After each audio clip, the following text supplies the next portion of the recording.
Irreverent, entertaining, cool. You're listening to LA Talk Radio.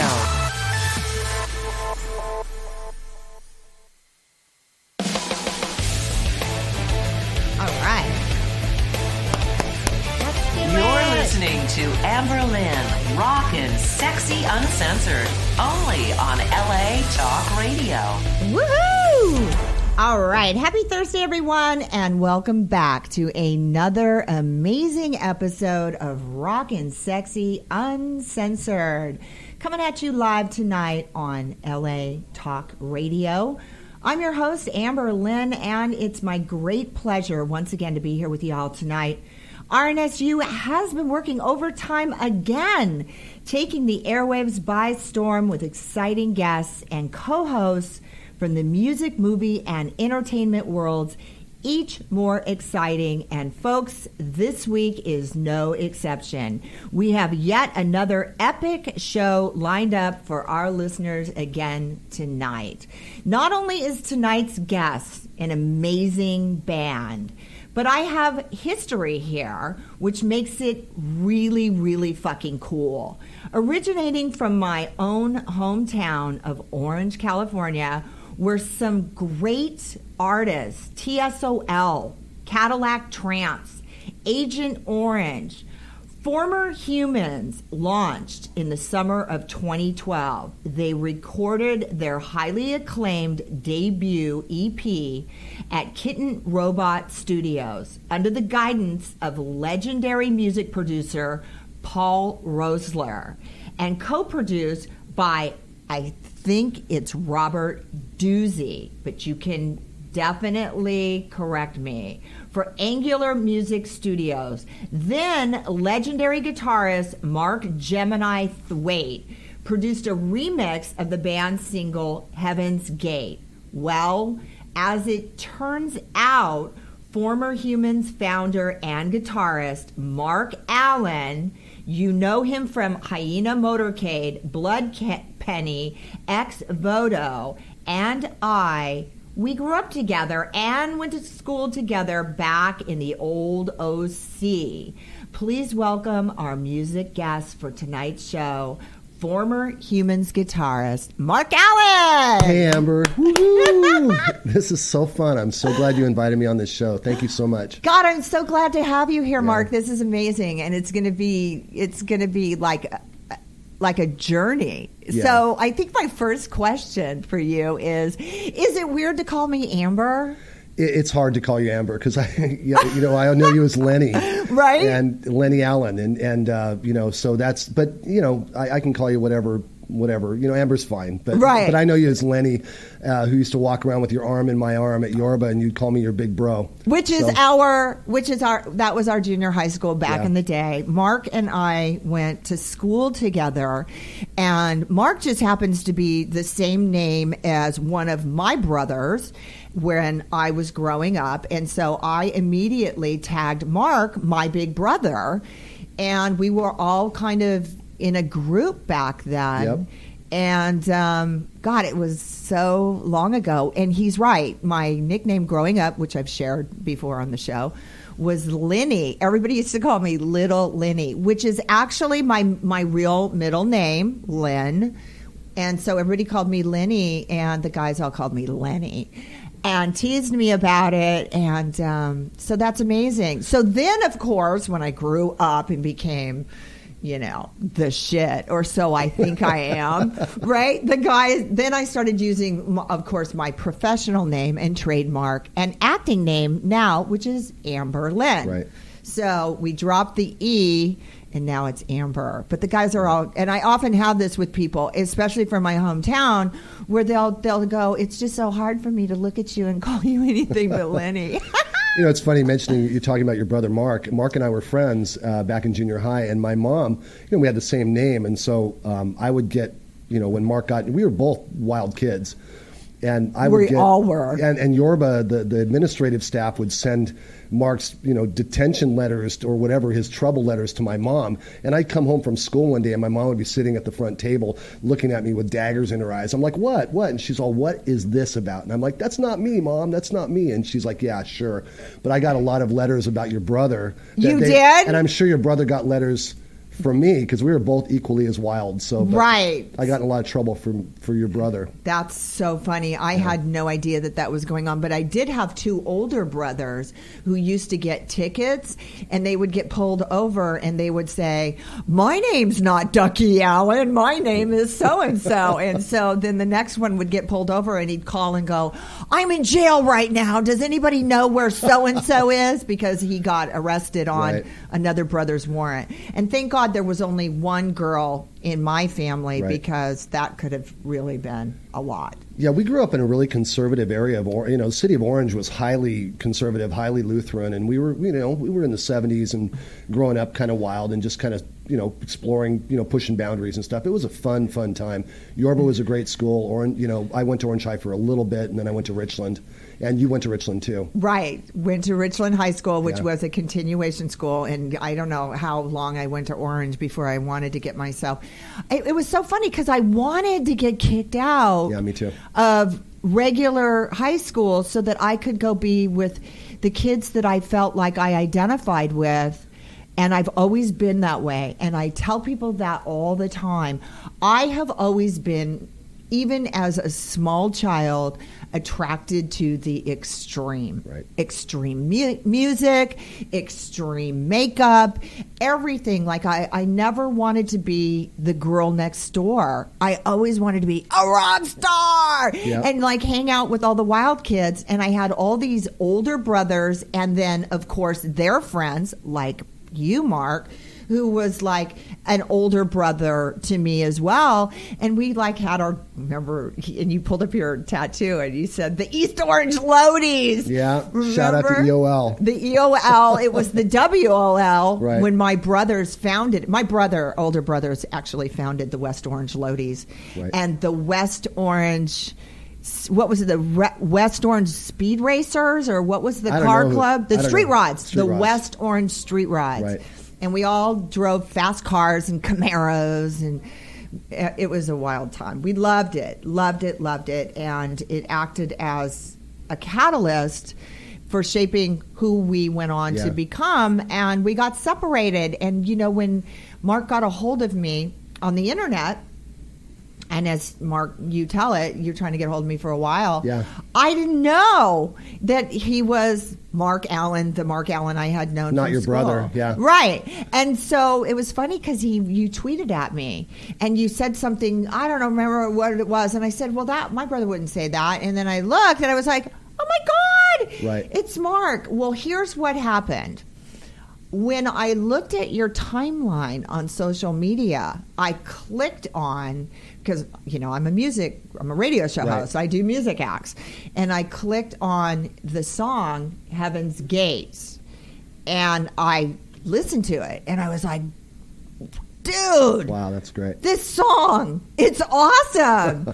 Boom. Then I was like, DM'd you immediately. Hey. Right. I had no idea that was you. And this song is awesome. Do you want to do my radio show? And here he is. Yeah, it was such a compliment for you to say that, because when you said it to me, I knew you meant it. You weren't just like blowing smoke. You really liked the song. That meant a lot to me, and I'm sure it meant a lot to the guys who were going to be on the show in a little bit, for Brandon and Tim and Alberto, who can't be on the show tonight. But it's important that you liked it. That meant a lot to us. So thank you so much. So you formed the band in 2012. You come from it's called post-punk gothic revival band. Yeah, that's how it's described. Yeah, all these genres are just so clusterfuck. It's okay, because I couldn't even I was like, what the hell is that? Post-punk gothic revival. Where's the revival coming from? Revival is like, you can't really say post-punk anymore, because post-punk was like in the... After punk. Is like right after punk, like up until 1983 maybe is post-punk. Anything after that, and then you got into a whole bunch of different styles and everything kind of splintered. But now it's in the early 2000s or in the mid 2000s, 2005, there were bands like Interpol, Block Party, bands like that. They were calling themselves the new the post-punk revival, because they Right. were pulling their roots back to bands from like the Chameleons and the Sisters of Mercy and the Mission, bands that were on the darker side of the spectrum. They were pulling from that, Joy Division, those bands, and rekindling the post-punk sound. And so they call it post-punk revival, bands like the Vines and Franz Ferdinand and all those bands. So they kind of revived that, and we're in that vein. We're not, we kind of sound like the 80s, but we're not, we come by it honestly. I mean, we actually, me, because I'm the oldest guy, Alberto and I, the drummer and I, were about the same age, so we come from that era. We played in bands ever since we were kids. And so we come by that natural writing style of sounding like the 80s, but we don't want to be locked into that. But it's post-punk, it's post-punk revival. Gothic is a thing that's splintered off into so many different weird genres now. Which kind of came up after the 80s. Well, that's Yeah. what I was going to say. It seemed like in the 80s, in the mid-80s, they tried to kind of shelve punk, and then they wanted to trot out metal Right. when they came out with Motley Crue and, all these other bands that kind of came onto the scene. Right. Punk kind of started to take a back seat to that for a minute. Right. So I think that was when post-punk came in, where it was like after punk or whatever, and then it came back because I Right. never got over punk. Well, what was happening in Los Angeles was a lot different than what was happening in London at the time. Now the great thing about Motley Crue and those bands that came up at that time is they were pulling from punk. They weren't like the 70s rock bands like Kansas and Boston and those bands that were just that kind of style that was very dated. Bands like Motley Crue, they were pulling from the punk. They were pulling from TSOL, and they were pulling from the Damned and the Clash, and putting into this hybrid of metal. That's right. And they hybrided Led Zeppelin and Black Sabbath and the Clash and the Damned and TSOL. They hybrid all this with stuff that into heavy this driving, and it had a punk attitude to it. So Right. that's why Motley Crue blew up, and it was something new. When punk died, it was more like because everyone started taking it on as a uniform. The minute people started taking punk and dressing a certain way to be punk, it killed it.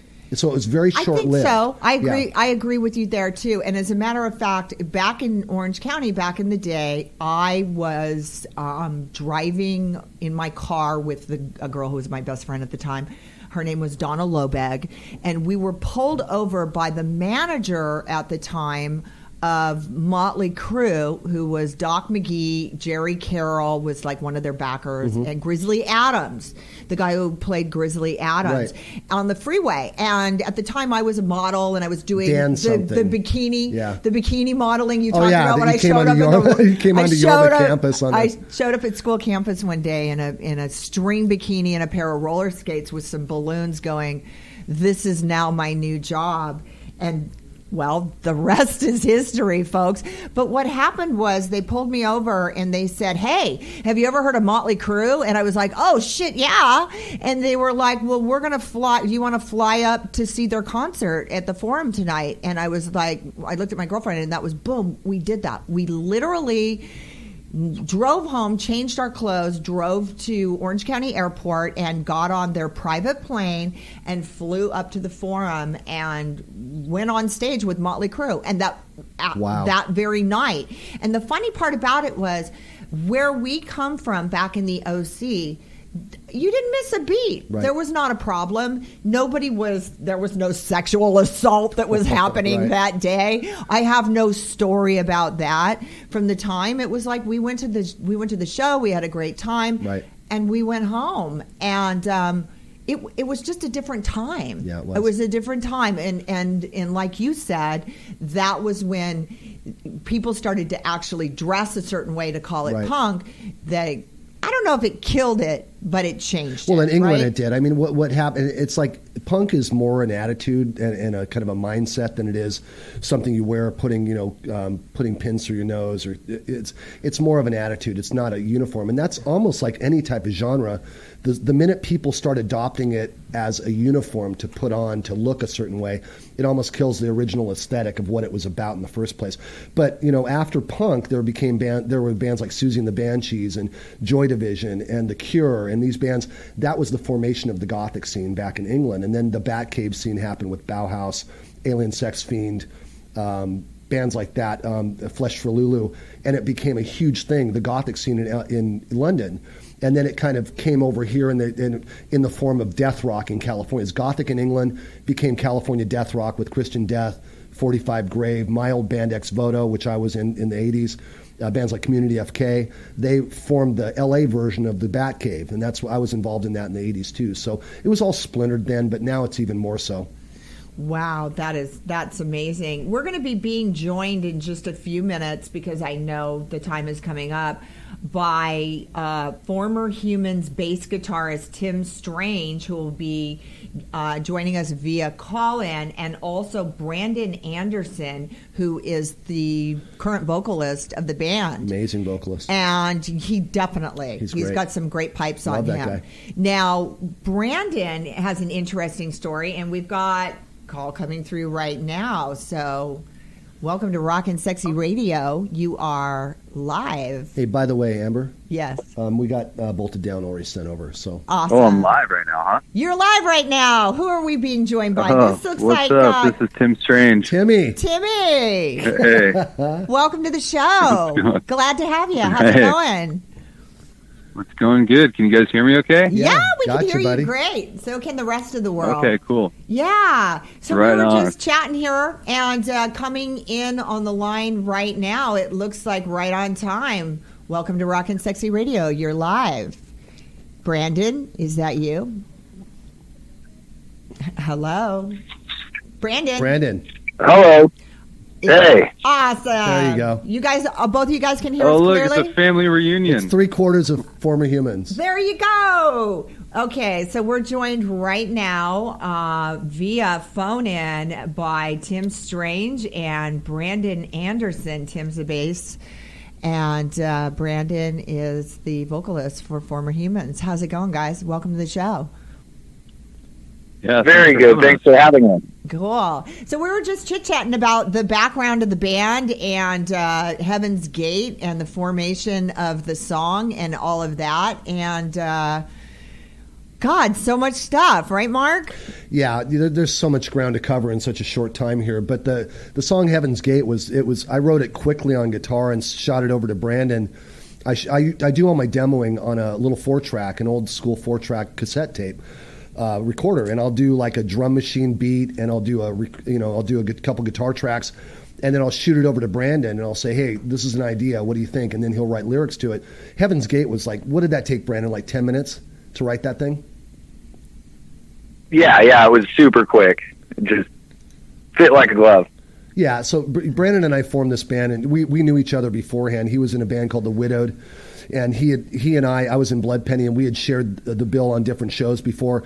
So I always had a lot of respect for Brandon as a front man, and very charismatic, great vocalist. And so when I was looking to put this band together, he was the first guy I called and said, hey, you want to put something together? And I sent him some ideas for songs, and man, right away it was like clicked immediately. Same with Tim. The minute I met Tim and we started working on songs, it just clicked, and you know it's going to be good when that happens. And so Heaven's Gate is your guys' first song that you did together for the group? Not technically. I don't think so. No. Go ahead, Brandon.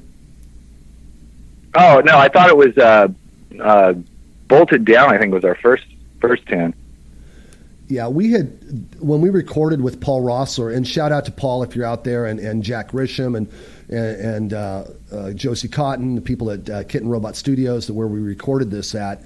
We recorded 3 songs, Bolted Down, Heaven's Gate, and Dance in the Fire. But Heaven's Gate was the one kind of that came out of the blocks, and people started playing on the radio quite a bit. That was the song that really grabbed me. And while we're sitting here chatting, I'm trying to forward Bolted Down to our engineer so that he can upload it. I thought it was really interesting, the difference in the 2 songs, the sound. And I thought maybe we would play them for our listeners and have, a chat about the difference and how your music changed between the 2 songs. My song, the song that I really liked, was Heaven's Gate. Right. So what I want to do is, while I have you guys on the line, because we can do that, I want to set up the song and let our listeners get a taste of that. So who wants to set up the song for us? Go ahead, guys. I've done a lot of talking already. What's it about? Well, the lyrics stem from the Heaven's Gate cult in San Diego. And so that's basically all the lyrics are about, is just, the cult, I guess. The cult that was in San Diego that I guess everybody wore the white tennis shoes. They kind of busted them. Wasn't it back in the 90s? Yeah, the 90s. They had the Adidas shoes or whatever. What were they, Brandon? What were they? It was Nike shoes.